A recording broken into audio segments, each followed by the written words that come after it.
Assalamualaikum waalaikumsalam. Assalamualaikum waalaikumsalam. Penerjemah silakan. Ya. Tentang isbal. Baik, kita akan buat penelitian khusus tentang ini, teman-teman sekalian. Isbal itu hadisnya sangat banyak sekali. Kemudian kalau antum kumpulkan, kemudian dianalisis, pertama apa itu isbal itu kan?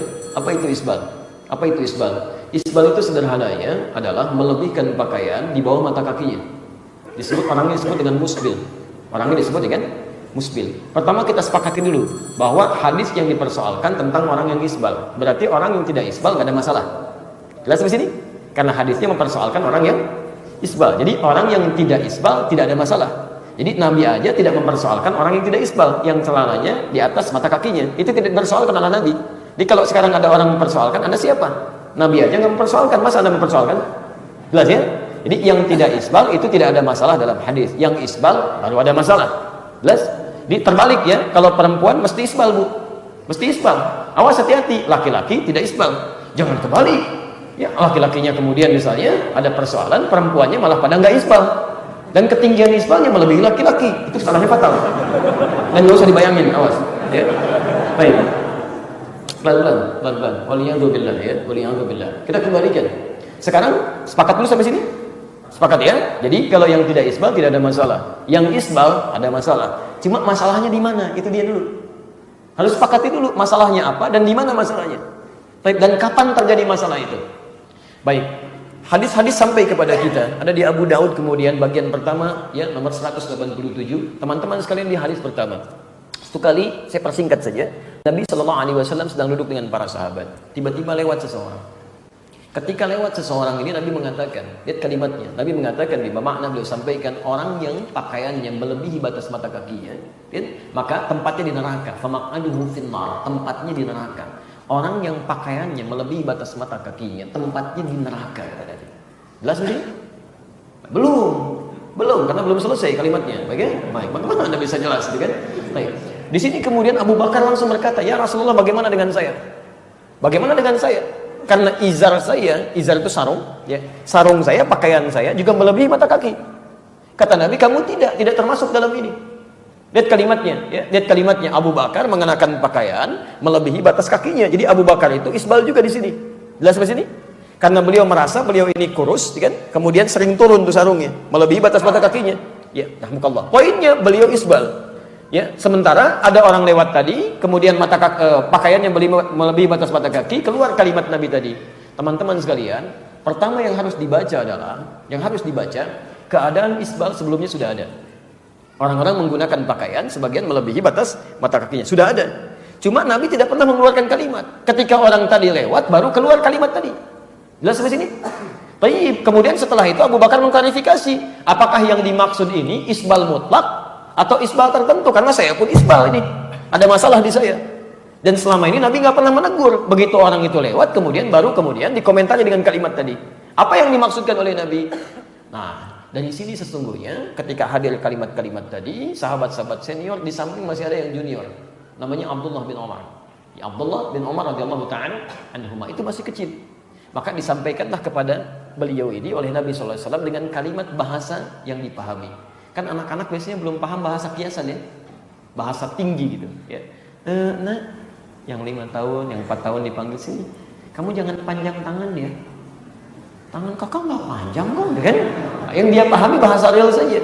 Tayyib. Maka pada Abdullah bin Umar radhiyallahu ta'ala anhu disampaikan oleh Nabi SAW, kamu jangan sombong seperti orang yang melebihkan pakaiannya di bawah mata kakinya. Orang seperti itu maka tempatnya di neraka. Di neraka. Jadi di sini ada dua kalimat. Satu, Nabi menyebutkan kalimat umum yang tanpa menyebutkan kalimat sombong. Sedangkan di sisi lain menjelaskan pada Ibnu Umar memasukkan kalimat sombongnya khailah di sini. Maka dikumpulkanlah oleh para ulama hadis-hadis ini, bahkan banyak sekali hadisnya. Diterapkan metode al-jam'u wat tawfir, mengumpulkan semua hadisnya, diambil isyarat hukumnya. Kesimpulan pertama, ada yang menafsirkan bahwa yang dimaksud dengan isbal ini bukan isbal mutlak berbicara tentang pakaiannya, tapi berbicara tentang sifat yang melekat pada orang tadi. Karena orang ini ketika lewat menampilkan kemegahan dirinya, Teman-teman kalau pernah ke Arab atau tinggal di Arab, sebagian sifat orang-orang Arab itu dulu yang diabadikan dalam pelajaran-pelajaran dan praktek sebagian hingga kini, itu kalau sudah mendapati kenaikan strata dalam kehidupan, harta mulai agak banyak, kedudukan meningkat, biasanya salah satu tanda untuk menampakkan dirinya dengan berganti pakaian yang lebih bagus dan tercurah sampai dengan ke bawah jalan. Ya, jadi pakaian-pakaian kebesaran lah gitu ya. Baik, bukan cuma cukup kebesaran. Kalau yang perempuan itu pakai perhiasan-perhiasan. Ya, baik kalau jalan perhiasan banyak, itu kan tabarruj namanya. Tabarruj muncul kelihatan, kaki gelang dipakai kan, gelangnya di kaki, ketika jalan kicik gitu kan. Itu tandanya sudah mulai meningkat strata kehidupannya. Nah, jadi begitu dia lewat dia ingin pamer, ini saya lah. Baru berubah di status kehidupannya. Maka disoallah oleh Nabi SAW. Maka pendapat yang pertama dari kalangan para ulama mengatakan hadis isbal ini illatnya, sebab Nabi menyampaikannya bukan karena pakaiannya, karena yang lain pun dengan pakaian yang sama tidak disoal, cuman karena kesombongan yang melekat pada orang itu ingin pamer dengan keadaannya. Jelas di sini? Ini bagian yang pertama. Jadi illat hukum yang disimpulkan terkait dengan kesombongan, pamer di sini. Yang kedua mengatakan dia mengambil pada hadis yang mutlak saja, yang mutlak untuk kehati-hatian. Karena ilat sombong ini kaitan dengan hati kan. Kita nggak bisa menebak suasana hatinya. Ya, suasana hati bisa sombong bisa tidak. Karena Nabi mengatakan dalam satu situasi mutlak kalimatnya, untuk kehati-hatian dia mengambil yang ini saja. Jadi pokoknya nggak boleh isbal lah. Kalau isbal resikonya bisa di neraka gitu kan. Maka mengambil hadis ini dengan pemahaman untuk menjauhi isbal, maka dia praktekkan dalam kehidupan selanjutnya, kemudian dia sesuaikan di atas mata kakinya. Ya, pendapat yang kedua. Tayyib. Yang ketiga kemudian berusaha menggabungkan ini. Ini menurut saya yang terbaik. Ini yang menggabungkan. Baik poin yang pertama ataupun yang kedua sesungguhnya bisa dipadukan. Ya. Satu, yang terbaik adalah menyesuaikan kondisi pakaian itu. Ya. Terlalu di bawah mata kaki tidak bagus. Karena bukan cuma masalah sombong, bisa juga terlalu terurai, bisa terlekat dengan najis, bisa kotoran, bisa macam-macam kan. Jadi Anda bisa sesuaikan. Bisa Anda misalnya pas di mata kaki naikkan sedikit ke atas untuk menghindari kotoran-kotoran dan noda, tapi tetap menggunakan asas keanggunan dan keelokan karena Allah pun mencintai keindahan di sini.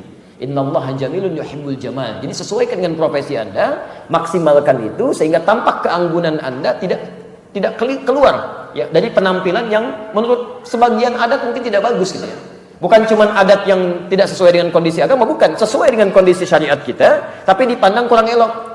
Misal, mohon maaf ya, Anda sudah pakai jas, pakai dasi gitu kan, mau berangkat ke kantor, tiba-tiba celananya mau dekat lutut ya, seimbang misalnya kan, terlalu tinggi kan, gak nyaman dilihat ya. Ya, gak nyaman ya. Jadi karena itu coba Anda sesuaikan ya, mungkin di atas sedikit, ya paskan di situ, ya naikkan sedikit, yang dengan itu najis bisa dihindari dan tampilan tetap bagus di sini. Ini pada prinsipnya ini cuma khilaf ringan di sini, nggak usah diperbesar. Jadi jangan sampai timbul masalah baru yang dengan itu justru memasukkan Anda ke neraka. Anda memang tidak isbal, tapi mulut Anda isbal tuh. Semua ditarik gitu kan, kayak nggak ada sumbunya. Masih kelebihan bahan, kayak nggak ada gunting aja. Komentarnya kan nyebelin, rame di situ. Tiba-tiba apa yang terjadi? Kesombongannya muncul. Dia nggak isbal, cuman lisannya sombong. Atau sebaliknya, yang isbal pun komentarnya yang lain. Begitu jalan, Waalaikum, Masya Allah, banjir ya ini. Enggak kok dinaikin, misal gitu kan. Dalam suasana yang ingin mencela. Ini bukan suasana canda biasa, dia ingin mencela dan sebagainya, itu nggak boleh seperti itu, nggak boleh. Ya. Sehingga muncul kalimat-kalimat yang tidak menyenangkan. Ya, Anda mau pilih pendapat yang pertama, boleh. Pendapat kedua, silahkan. Ingin berjaga-jaga, itu bagus. Yang paling penting adalah jaga diri kita di hadapan Allah Subhanahu Wa Taala. Jelas sampai sini? Baik. Nanti insya Allah saya coba tuliskan itu dengan lengkap. Ya, kalau bisa nanti jadi buku, saya coba usahakan nanti untuk bisa tuliskan ini dengan dalil-dalilnya. Jadi dalil utuh saya sampaikan. Saya tidak akan pernah menutup pendapat-pendapat ulama yang didasarkan pada dalil, bukan cuma pendapatnya. Jadi kita harus jujur ya, kita boleh memilih salah satu misalnya untuk pilihan kita. Tapi kalau ada hukum yang diberikan oleh Nabi terbuka, kita jangan pernah menutup itu. Gak boleh, karena orang lain belum tentu bisa sama dengan ukuran kita. Misal, dalam hal sujud bisa menggunakan telapak tangan, bisa lutut. Dari Nabinya dua-duanya ada. Tiba-tiba Anda bisa memilih satu, itu boleh. Tapi jangan sampai pilihan Anda menjadikan orang lain dipaksa untuk ikut pilihan Anda, itu gak boleh. Sepanjang terbuka dari Nabi, buka itu. Mungkin ada kelebihan yang menurut orang lain dia lebih nyaman di situ. Tapi kalau nggak ada dari Nabinya, jangan bikin hukum baru. Jangan usah bikin. Puasa sunnah cuma Senin, Kamis, ya. Setelah itu Ayyamul Bid. Setelah itu tingkat paling tinggi misalnya puasa Daud, sehari puasa, sehari tidak. Itu ada. Anda pengen bikin yang baru, saya besok puasa Sulaiman, bisa sih kan? Kalau nggak ada, itu nggak boleh. Tapi sepanjang ada, itu nggak ada masalah. Itu nggak ada masalah. Jelas di sini? Tolong, ini pendapat kami. Kalau berbeda dengan ustadz lain itu gak ada masalah. Itu kan pendapat yang disampaikan. Hadisnya ada, ulama dari dulu ada pendapat dan tidak ada masalah di sini. Mereka tidak ribut satu dengan yang lainnya. Ya, ulama, zikir, ahli Quran, ahli hadis, tahajud tiap malam, menangis pada Allah. Sebagian ada yang buta matanya karena menangis, karena merasa kurang amal. Sudah hafal Quran, rajin tahajud, hafal hadis dan sebagainya. Anda jadi ulama aja belum, hafal Quran belum, hadis belum, malam belum tentu tahajud sampai dengan bengkak-bengkak kakinya, gitu kan? Dia belum tentu menangis kemudian sampai buta matanya karena mengharap ridha Allah Subhanahu wa taala. Tiba-tiba merebutkan sesuatu yang tidak diributkan oleh para ulama. Anda siapa gitu? Anda sehat.